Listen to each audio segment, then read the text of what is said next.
বাংলাদেশ। এই নামটা উচ্চারণ হলেই যেন বুকের ভেতর এক তীব্র আবেগ জেগে ওঠে।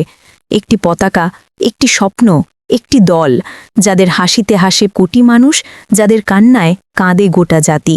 ক্রিকেট শুধু খেলা নয়, এটা এক অনন্ত ভালোবাসা, এক রক্তে মিশে থাকা বিশ্বাস। আর এই ক্রিকেটের প্রতিটি বলের গর্জনের পেছনে আছে একদল মানুষ, যাদের হাত থেকে ছুটে আসা চামড়ার গোলক একসময় হয়ে উঠেছিল জাতীয় গর্বের প্রতীক। তাদের প্রতিটি বল যেন বাংলাদেশের বুকের ভেতর থেকে বেরিয়ে আসা এক বজ্রধ্বনি। আজ আমরা জানব সেই ৫ জনের গল্প, যাদের গতি, আগ্রাসন আর আত্মত্যাগে গড়ে উঠেছে বাংলাদেশের পেস বোলিংয়ের ইতিহাস। তাদের ঘাম, তাদের ব্যথা, তাদের স্বপ্ন, সব মিলিয়ে লেখা হয়েছে এক মহাকাব্য। চল শুরু করি নম্বর ৫ থেকে। নম্বর ৫-এ থাকছেন শরীফুল ইসলাম, নতুন প্রজন্মের গর্জন। একসময় বাংলাদেশের পেস আক্রমণ ছিল অভিজ্ঞদের হাতে, কিন্তু সময় এসেছে নতুন রক্তের। আর সেই নতুন প্রজন্মের মুখ, নাম্বার ৫-এ যে তরুণ দাঁড়িয়ে আছে, তার নাম শরীফুল ইসলাম। যে ছেলেটা একসময় পঞ্চগড়ের মাঠে নিজের ভাঙা জুতো পরে বল করত, আজ সে বাংলাদেশের পেস ইউনিটের গর্ব। তার চোখে থাকে আগুন, তার বোলিংয়ে থাকে তীব্রতা, এক অনন্য আগ্রাসন।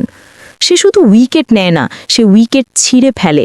তার প্রতিটি ডেলিভারিতে দেখা যায় এক অদম্য বিশ্বাস, বাংলাদেশ জিতবেই। শরীফুলের সেই কণ্ঠস্বর, সেই চিৎকার, যখন সে এক উইকেট তুলে নেয়, তা যেন মাঠের বাইরে থেকেও শোনা যায় সারা দেশের বুক জুড়ে। মাত্র ২০ বছরের কিছু বেশি বয়সে সে দেখিয়ে দিয়েছে বাংলাদেশের গতি কেবল এক প্রজন্মের হাতে থেমে নেই। সে প্রমাণ দিয়েছে নতুন যুগের পেসাররাও গর্জন জানে, যুদ্ধ জানে, জেতা জানে। এ ছেলেটার চোখে আছে ভবিষ্যৎ, যে ভবিষ্যতে বাংলাদেশের পতাকা আরও উঁচুতে উঠবে। নাম্বার ৪-এ অবস্থান করলেন তাসকিন আহমেদ, যিনি আগুন থেকে জন্ম নেওয়া এক যোদ্ধা। তাসকিন, এই নামটার উচ্চারণেই যেন গর্জে ওঠে এক ঝড়। সে জন্মেছে আলোতে নয়, জন্মেছে অন্ধকার থেকে। উঠে এসেছে বারবার ভেঙে পড়েও এক ভয়ঙ্কর অধ্যাবসায়ের গল্প লিখে গেছে নিজের হাতে। ঢাকার এক গলিতে ছোটবেলার সেই হাসি খুশি তাসকিন কখনো ভাবেনি যে একদিন সে হয়ে উঠবে বাংলাদেশের গতি প্রতীক। তার হাসি মিষ্টি, কিন্তু বল যখন হাতে নেয় তখন সে এক ভয়ঙ্কর শিকারী। দীর্ঘ ইনজুরি, সমালোচনা, ব্যর্থতার পাহাড়, সব কিছুকে জয় করে সে ফিরে এসেছে প্রতিবার নতুন করে, আরও ভয়ঙ্কর রূপে। প্রতিটি বলের সঙ্গে সে যেন নিজের বুক থেকে রক্ত নিঙড়ে দেয়। তার সেই উন্মত্ত দৌড়, উইকেটের পর চোখে সেই তীব্র আগুন, এটাই তো বাংলাদেশের প্রতিচ্ছবি, যে দেশ কখনো হার মানে না, যে মানুষ ভেঙে পড়েও আবার উঠে দাঁড়ায়। তাসকিন শুধু একজন পেসার নয়, সে এক প্রেরণার নাম, যে বলে দিয়েছে তুমি যদি বিশ্বাস করো, অসম্ভব বলে কিছুই থাকে না। নাম্বার ৩-এ জায়গা দখল করলেন রুবেল হোসেন। খুলনার বাগেরহাটের এক গ্রামের ছেলে, নাম রুবেল হোসেন। যে ছেলেটার হাতে প্রথম যখন ক্রিকেট বল ধরা হয়েছিল, সে জানতো না যে একদিন এই বলটাই হয়ে উঠবে তার জীবনের সবচেয়ে বড় অস্ত্র। সে জানতো না একদিন তার এক বলেই ইতিহাস কাঁপবে, একটি জাতি আনন্দে ভেসে যাবে, একটি দেশের চোখ ভিজে উঠবে গর্বে। ২০১৫ সালের ওয়ার্ল্ড কাপে ইংল্যান্ডের বিপক্ষে তার সেই জাদুকরী স্পেল বাংলাদেশকে প্রথমবারের মতো কোয়ার্টার ফাইনালে তুলে দিয়েছিল। রুবেলের সেই বল যখন স্টাম্প ছুঁয়ে গিয়েছিল, মাঠে শুধু উইকেট পড়েনি, পড়ে গিয়েছিল তাচ্ছিল্যের দেয়াল, উঠে দাঁড়িয়েছিল বাংলাদেশের সম্মান। কিন্তু তার গল্প শুধু জয় নয়, তার গল্পে আছে কান্না, লড়াই, অপমান, আছে এক মানুষ বারবার হারিয়ে গিয়ে আবার উঠে দাঁড়ানোর কাহিনী।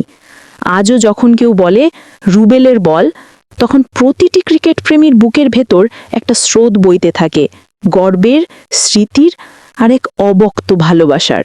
নাম্বার ২-এ থাকলেন আমাদের সেই মহাতারকা Mashrafe bin Mortaza, the captain, the legend. বাংলাদেশের ক্রিকেট ইতিহাসে যদি এক নামকে সবচেয়ে বেশি ভালোবাসা হয়, সবচেয়ে বেশি চোখের জল ঝরে তার জন্য, তাহলে সেই নাম নিঃসন্দেহে মাশরাফি বিন মুর্তজা। তিনি কেবল একজন পেসার নন, তিনি এক চলমান কিংবদন্তি, এক অনুপ্রেরণা, এক যুগের নাম।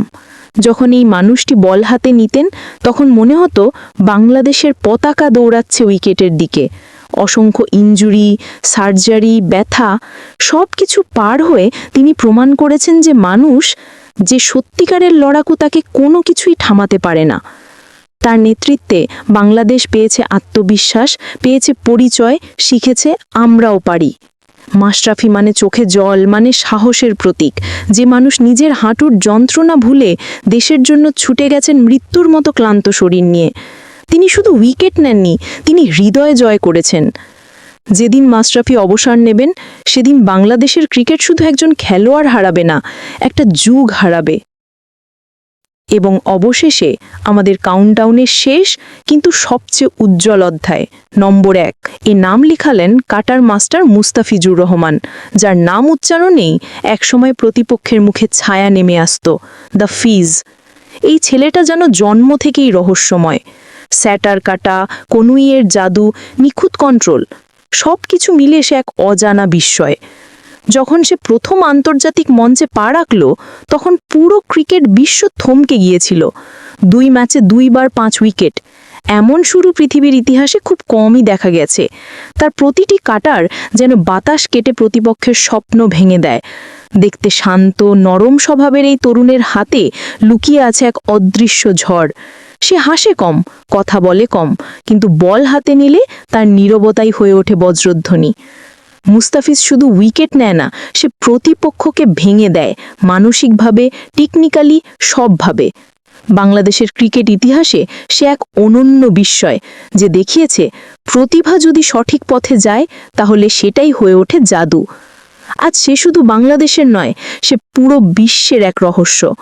যে বললে সবাই চুপ করে যায়, যে হাসলে পুরো বাংলাদেশ হাসে। এরা সবাই হয়তো ভিন্ন সময়ের, ভিন্ন প্রজন্মের, ভিন্ন মেজাজের, কিন্তু তাদের মাঝে একটাই মিল, দেশের জন্য তারা নিজেদের সব কিছু উৎসর্গ করেছে। তারা শুধু বল করেনি, তারা বাংলাদেশের নাম খোদাই করেছে ক্রিকেটের মানচিত্রে।